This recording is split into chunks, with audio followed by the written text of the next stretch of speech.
আমগো মাদ্রাস হুজুর আছে ওরকম বাটপাড়ার হুজুর কই আমরা মাওলানা তাজুল ইসলাম এই মেয়ে কইলো এক বেটা কইরে বেটা কইছে ভাই কি করছো আয় বাদ খুঁজছে কিটা খুঁজছে অন কিন্তু অবস্থার পরিবর্তন গেছে ওরা ভাই তাই কেউ বাদ করছে না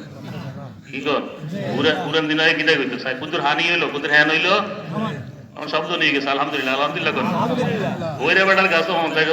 1 লাখ 2 লাখ জমা ঠিক আছে তবে হাকিদি কই দে তার কাছে 50,000 বেশি আছে জাকাত না দিলে কিন্তু আল্লাহ দরবারে ধরা হবে তাহলে হইরো না যেও 50,000 দিলে কিন্তু গিয়ে গেছে জাকাত ওয়াজিব ঠিক আছে 2.5 টাকা আর জাকাত কিন্তু আদায় করে দিন নাইলে কি আমাদের ময়দানে ধরা এই দেয়া পয়সা সব আগুনের মধ্যে দি গরম করি এটার মধ্যে সাইড দেওয়া হবে নাউজুবিল্লাহ নাউজুবিল্লাহ নাউজুবিল্লাহ আচ্ছা জায়গা আছে ওরা বেটা বিক্রি করতে বুঝিবার কি কথা বুঝাইছে এখন ভাত বুঝার ওই সাথে ভাত খাবাইবো গিরু সাথে একটা নামাজ এটা দিয়ে রে কি কথা বুঝে নামাজ পড়ে ঠিক মতো তখন ওইরে বেটারে কই রে ভাত দিয়ে বুঝত নামাজ হচ্ছে তুমি মানে জোর নো দেয় কি তাই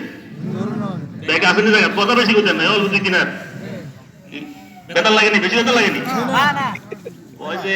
তুমি নজর সাথে নি কয় না নামাজ পড়ি না বা নামাজ পড়ি ঠিক আছে চৈত্র ভাত খাবাই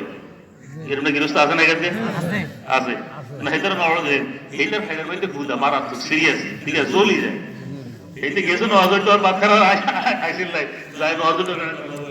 আল্লাহ আল্লাহর গজব বড় খোদার গাড়া রয়েছে আর চলি যায় খোদার গাড়া